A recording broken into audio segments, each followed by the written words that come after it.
The millionaire CEO never made time for detours, until one small-town cafe, a little girl, and a face from his past stopped him cold. Michael Rivers had built his entire life around precision. Every minute of his day was accounted for, every decision carefully calculated, every move leading him closer to more power, more success. At 36, he was the CEO of one of the most profitable construction corporations in the country. His time was too valuable for detours, for spontaneous whims, for moments that didn't push him further ahead. That morning was supposed to be like every other, up before dawn, perfectly pressed suit, conference calls lined up before breakfast, a driver waiting promptly outside. He was on his way to an important meeting with potential investors, already running through his presentation in his mind, when his stomach unexpectedly twisted in hunger.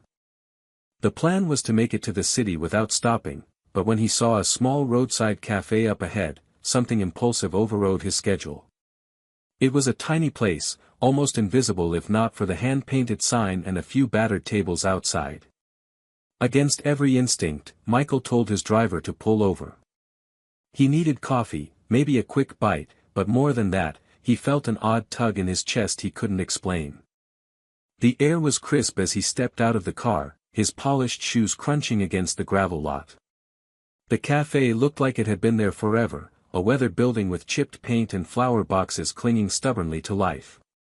Inside, the smell of fresh bread and coffee washed over him, grounding and oddly comforting. There weren't many customers, an old couple in the corner, a trucker sipping coffee at the counter, and a few empty booths. Michael barely had time to scan the room before he noticed her. A small girl, no older than 6 or 7, was weaving carefully between tables, balancing a tray almost too big for her tiny arms. She had long, straight blonde hair that shimmered in the morning light and bright green eyes that seemed almost too vivid for her delicate face.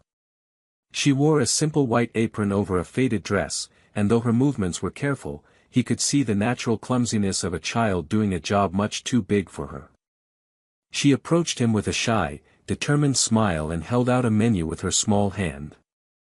"Good morning, sir," she said softly, voice rehearsed but warm. For a moment, Michael couldn't find his voice. He stared at her, something tightening painfully in his chest without warning. Those green eyes, they were hauntingly familiar. As he took the menu, trying to gather his thoughts, his gaze drifted behind the counter, and that was when he saw her. The woman who had once been his whole world. Haley. She was older now, thinner, the lightness in her once carefree posture replaced by a quiet, tired strength. Her brown hair was pulled back loosely, and though exhaustion was written across her face, there was no mistaking her. She looked up and met his gaze, and in that second, the years between them collapsed. Michael froze. So did Haley. The world around them, the clinking of dishes, the low hum of conversation, seemed to vanish. For a few heartbeats, there was only the two of them and the undeniable, shattering recognition in their eyes. Michael's heart pounded against his ribs, his mind scrambling to make sense of the sight before him. He hadn't seen her in 7 years. He hadn't heard from her. He had moved on, or so he thought. And yet, here she was. Working in a rundown cafe, raising a little girl who looked so much like her. A girl with green eyes, his eyes. Michael sat down in the nearest booth, not even registering what he was doing. His hands shook slightly as he placed the menu on the table, though he quickly hid them beneath it when he noticed. He tried to steady his breathing, to focus, to find logic in a situation that made none. Across the room, Haley handed a plate to the trucker at the counter, her movements mechanical, as if her mind were somewhere else. Maybe she was trying to pretend she hadn't seen him. Maybe she needed to gather her strength before coming over. He couldn't blame her. He didn't know what he would say either. The little girl came back with a glass of water, carefully setting it down in front of him with a sweet smile. Michael managed to thank her, his voice low and rough. She beamed at the praise, her face lighting up so much it almost hurt to look at her. She didn't seem afraid or wary. To her, he was just another customer. He wanted to ask her 1,000 questions, her name, her age, her favorite color, whether she liked pancakes or waffles better, whether she knew anything about the man who had unknowingly abandoned her before she was even born. But he said nothing. It wasn't his place. Not yet. Finally, Haley wiped her hands on a towel and walked over. She stood across from him, her shoulders tense, her eyes guarded. She didn't smile. She didn't offer a friendly greeting. She simply asked, "What can I get you?" Her voice was steady, but there was an edge to it, a subtle tremor buried beneath professionalism. Michael stared at her for a second longer than he should have before clearing his throat. "Just coffee," he said. He hesitated. "And maybe a moment of your time when you're free." Haley's jaw tightened almost imperceptibly, but she gave a short nod and left. Michael watched her go, feeling 1,000 emotions churn inside him: regret, shame, anger at himself, confusion at how everything could feel so raw after so long. When the coffee arrived, he wrapped his hands around the mug just to keep himself grounded. The little girl stayed busy, wiping tables, bringing napkins to the few customers still lingering. She chatted politely with them, her bright spirit undeniable even in the modest surroundings. Michael caught himself smiling despite the heaviness in his chest. She was so full of life, so innocent to the hardships pressing down on her young shoulders. It was clear she wasn't just helping for fun. She was part of the running of this cafe, likely because Haley had no one else to rely on. And the realization sent a bolt of guilt through him so sharp it almost left him breathless. He didn't know what their story was, not really. But he knew enough. He knew that if she was his daughter, and every fiber of his being screamed that she was, he had missed 7 years of her life. First steps, first words, scraped knees, birthday candles. Lost not because fate had stolen them, but because he had chosen ambition over love all those years ago. When Haley finally returned, she sat down across from him without being asked, folding her hands carefully in her lap. She looked tired. Older. But still heartbreakingly beautiful. And still carrying so much strength. Michael put down his coffee, forcing himself to meet her gaze. "How old is she?" he asked, his voice barely above a whisper. Haley exhaled slowly, her eyes softening but never losing their guardedness. 6.5, she said. The words hit him like a hammer. He did the math in his head without needing to. She had been pregnant when he left. She hadn't said a word. And he had been too blind to look back, too convinced that walking away was the smart thing, the necessary thing. "She's mine, isn't she?" he asked, already knowing the answer. Haley nodded once, a small, sad gesture. There were no accusations in her eyes. Only a quiet acceptance of what had been lost. Michael swallowed hard, his world shifting under him as he realized the depth of everything he had missed, and the even deeper truth that it might not be too late to be the man he should have been from the start. Michael sat frozen in his seat, gripping the edge of the table so tightly that his knuckles turned white. He had prepared himself for many negotiations, for boardroom battles with some of the fiercest minds in business, but nothing had prepared him for this conversation. Nothing could have prepared him for the simple, devastating truth sitting right in front of him. Haley watched him with an expression that was both gentle and firm, giving him space to process it all without pushing, without recrimination. It only made him feel the weight of his mistakes more sharply. He glanced over at the little girl, who was now giggling softly as she tried to balance 2 plastic cups on a tray twice her size. She was beautiful, radiant, full of a life he had never even glimpsed until this morning. There was no doubt anymore. She had his green eyes, his stubborn chin, the same slight dimple that only appeared when she smiled wide enough.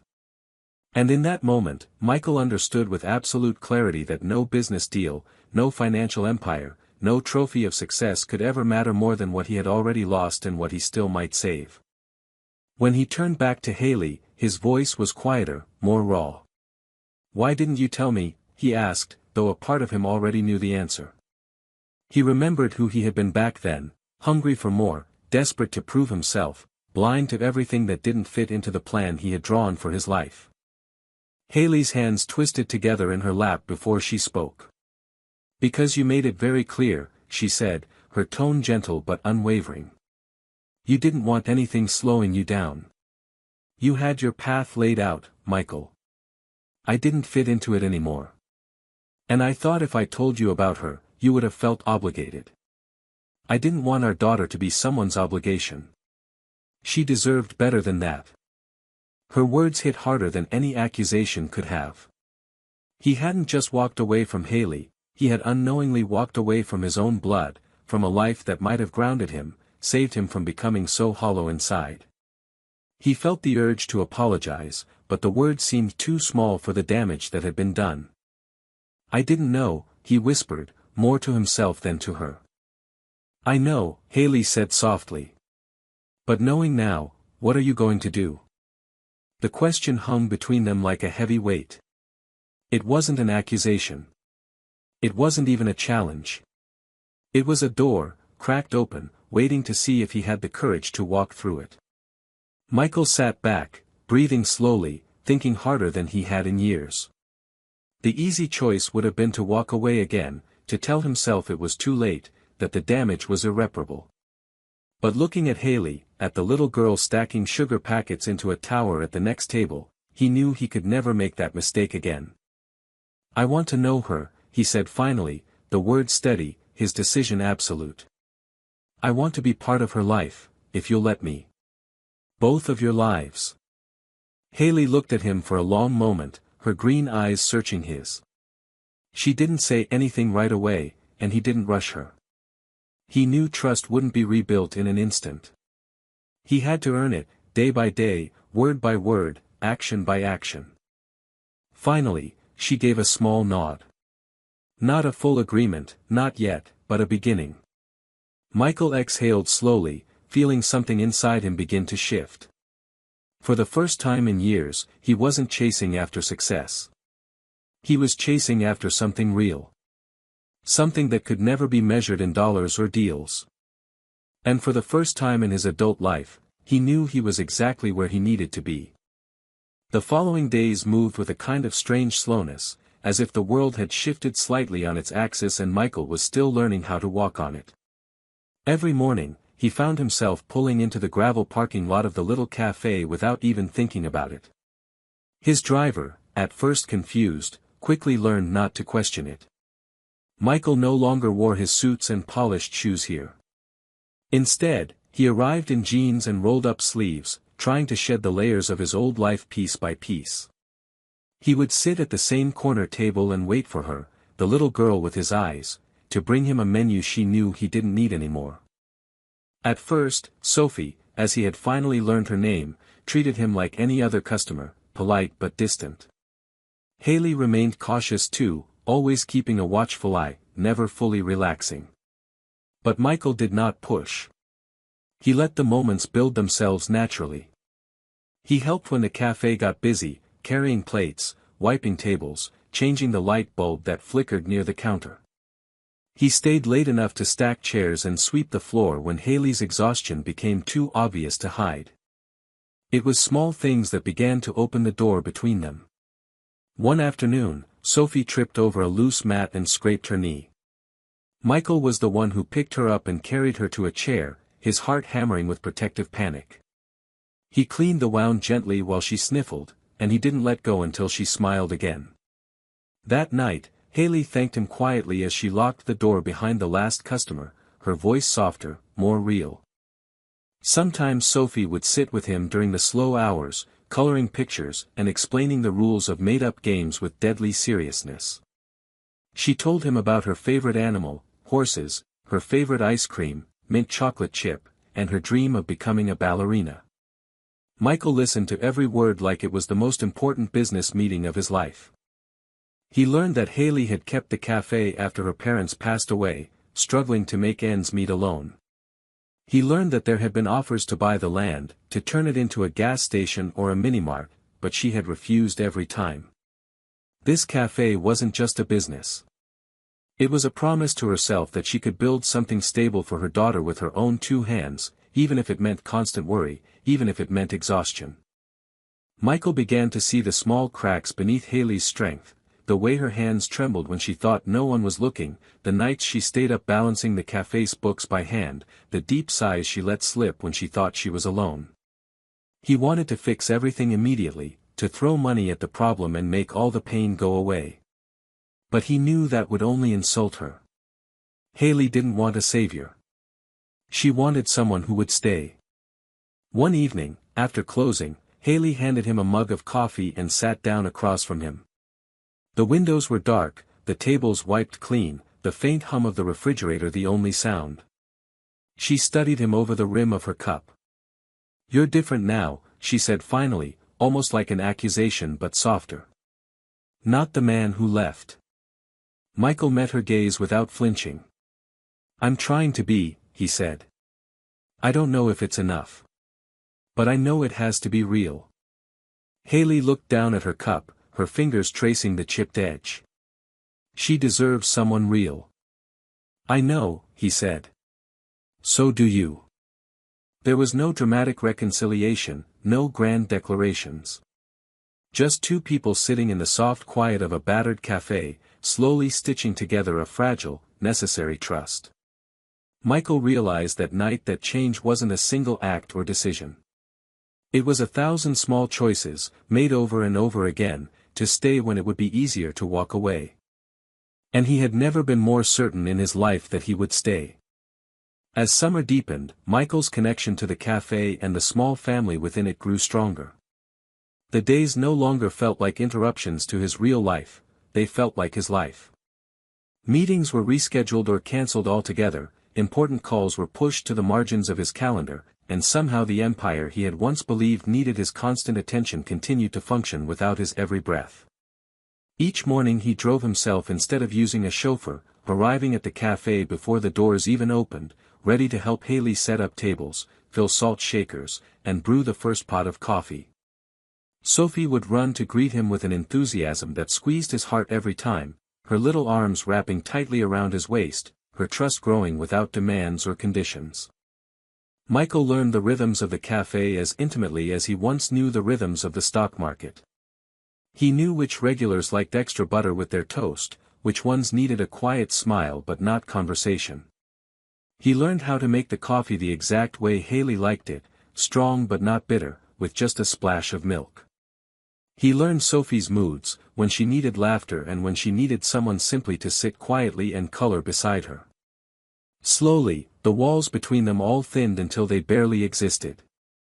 But it wasn't just the work or the routines that tethered him to this new life.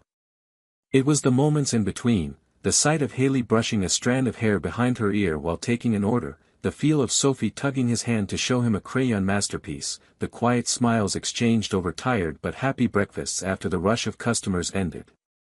These small, seemingly ordinary moments accumulated into something profound, something that made his former world of boardrooms and bonuses feel shallow by comparison. Despite the growing closeness, Michael knew better than to assume everything was forgiven. Haley was still guarded sometimes, especially when talk drifted too close to the future. She never asked for promises, never demanded plans, and Michael understood that after so much history between them, trust was something he had to earn slowly. Not with grand gestures, but with consistency, with showing up again and again, no matter how small the task. One afternoon, after the cafe had closed early due to a thunderstorm, they all sat together in the kitchen, playing a battered old board game Sophie had insisted on rescuing from the back storage room. The rain hammered against the windows, and the overhead lights flickered once or twice, but inside it was warm and bright. Sophie laughed every time Michael lost a turn, her joy so infectious that even Haley laughed openly, without hesitation. It was during one of those easy, laughter-filled moments that Sophie asked the question Michael had both feared and longed to hear. "Mr. Mike," she said, leaning over the board with wide, serious eyes, "are you gonna be my dad one day?" The room seemed to still, the hum of the refrigerator, the patter of rain, everything dropping away into silence. Michael felt Haley's eyes on him, felt the weight of everything in the world settle onto his shoulders. He looked at Sophie, her innocent face full of hope, and then at Haley, whose expression was unreadable but whose eyes shone with unshed tears. Michael didn't rush his answer. He leaned forward, resting his elbows on the table so he was at Sophie's level, and spoke with quiet honesty. "I would love nothing more," he said. "But it's a big decision, sweetheart.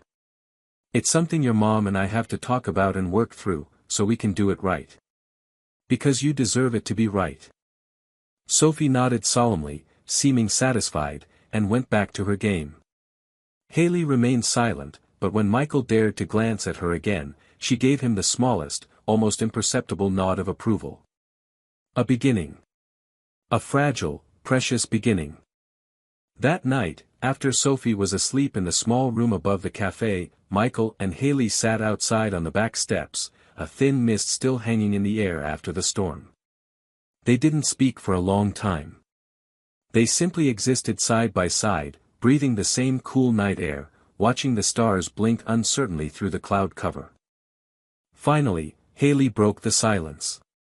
"You really meant it," she said, her voice barely more than a whisper. Michael turned his head to look at her, no hesitation in his voice. "With everything I have," he said.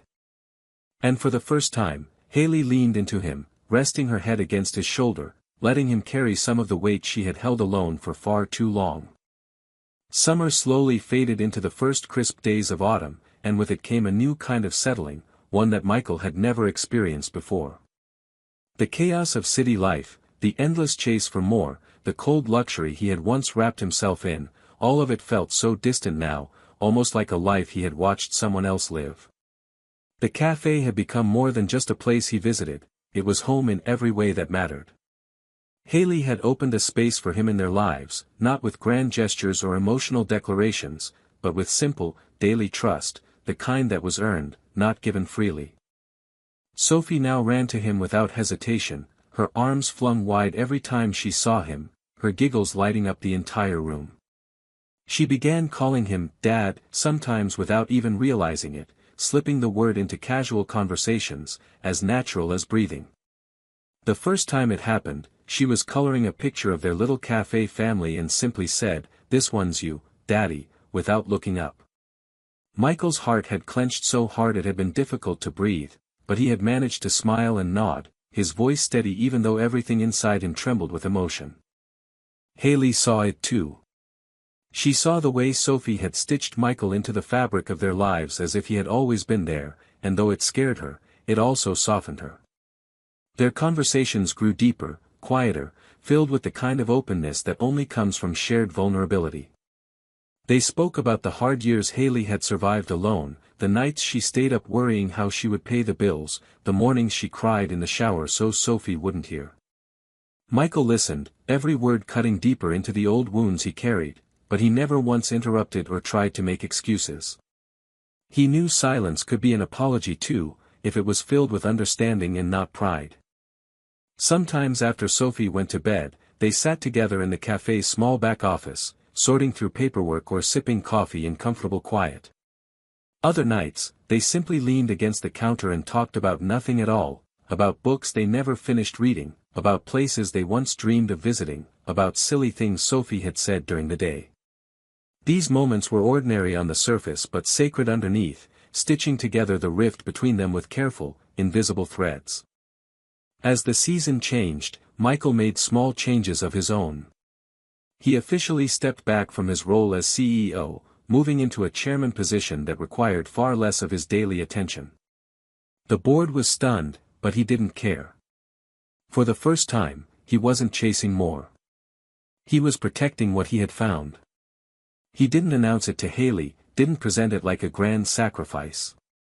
It wasn't about proving anything. It was about making space, clearing a life cluttered with noise to make room for something real.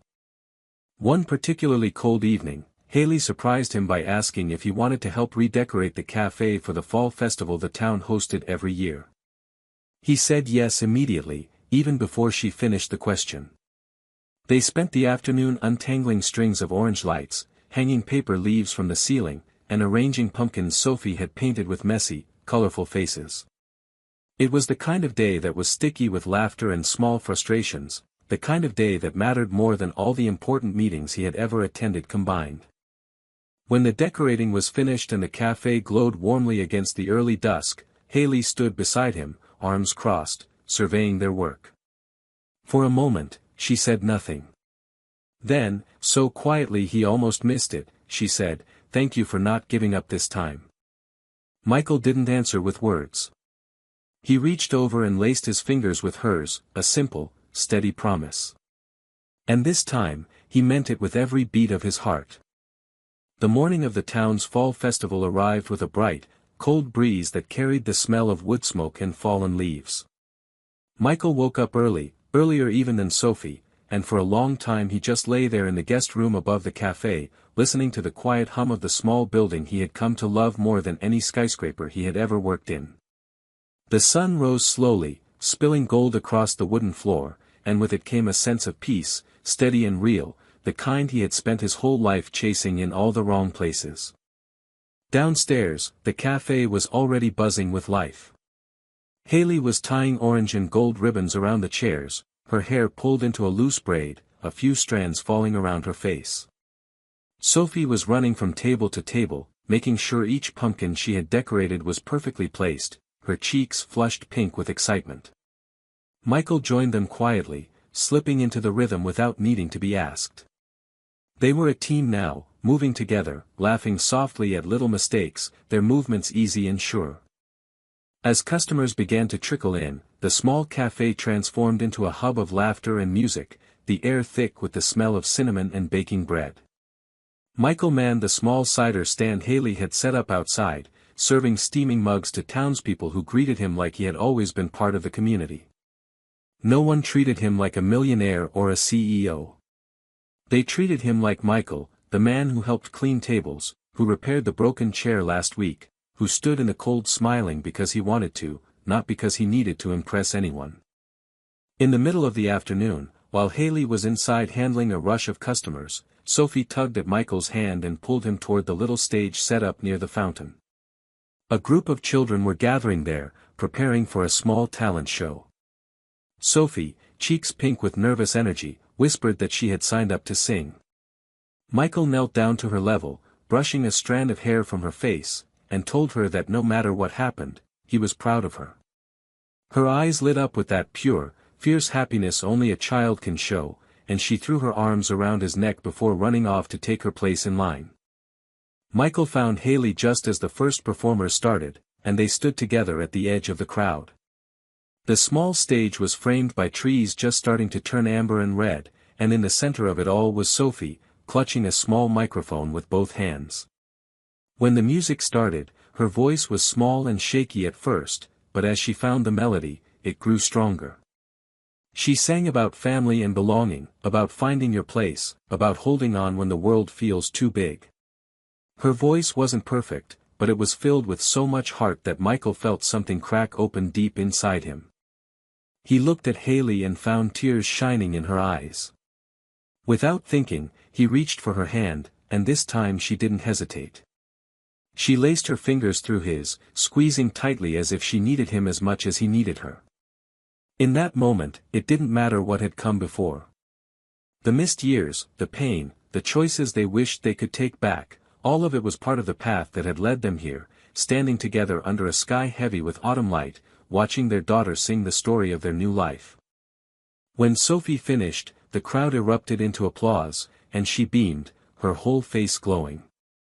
She jumped off the stage and ran straight into Michael's arms, nearly knocking him over with the force of her hug.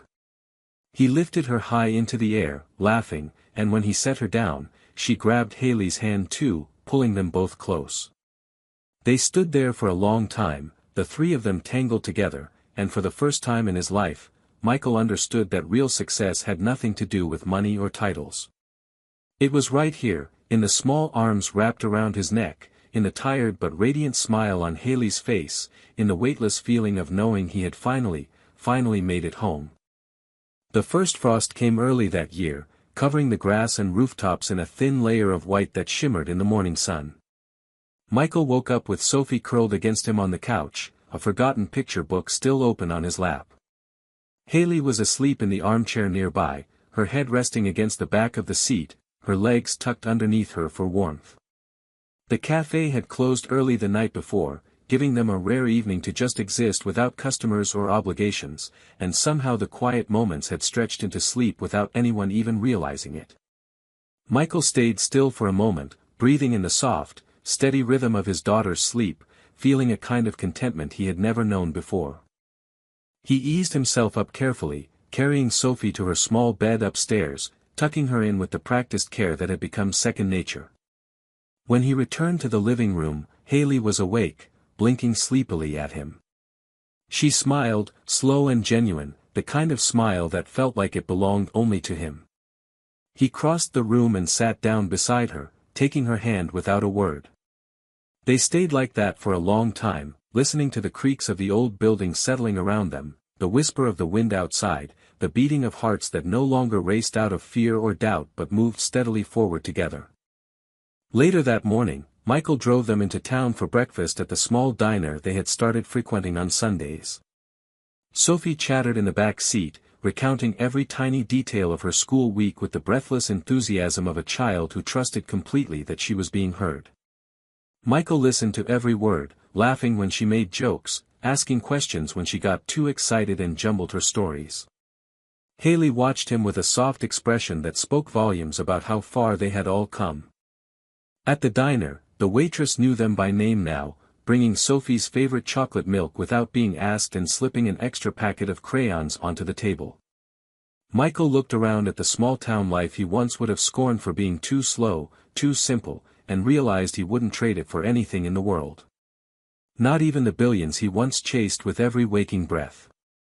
After breakfast, they walked down Main Street, visiting the tiny bookstore where Sophie picked out a fairy tale collection, and then the craft shop where Haley chose new paints for her art projects. Michael bought a battered old chess set from a second-hand store, deciding he would teach Sophie how to play on cold winter nights.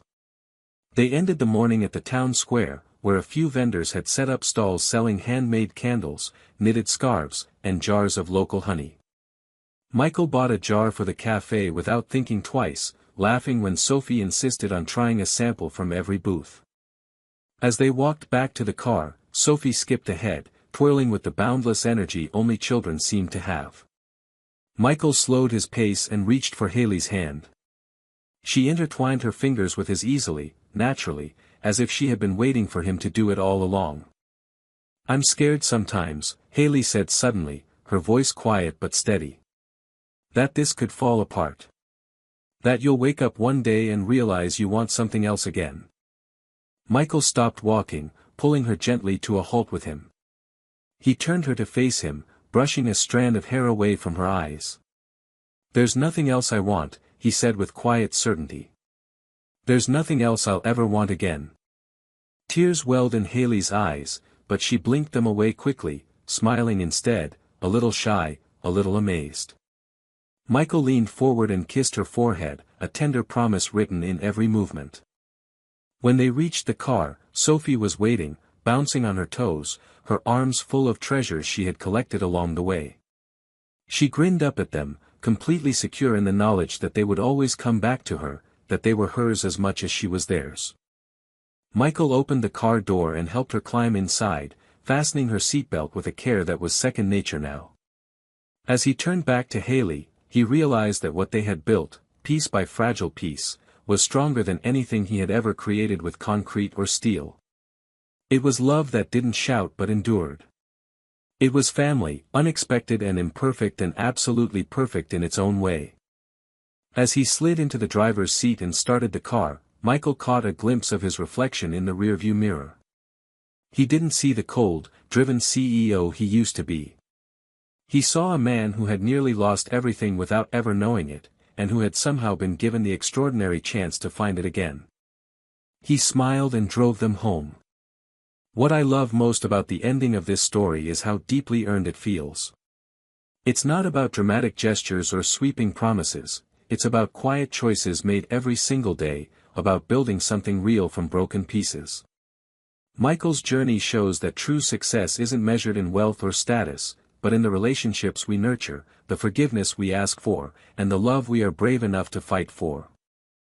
The ending feels powerful because it reflects life honestly, imperfect, slow, and sometimes scary, but full of second chances if we're willing to reach for them. Michael, Haley, and Sophie don't find a perfect fairy tale. They find something better: family, built on trust, resilience, and everyday love. In my view, it's the kind of happy ending that matters most, because it's the kind that could happen in real life, and that makes it unforgettable.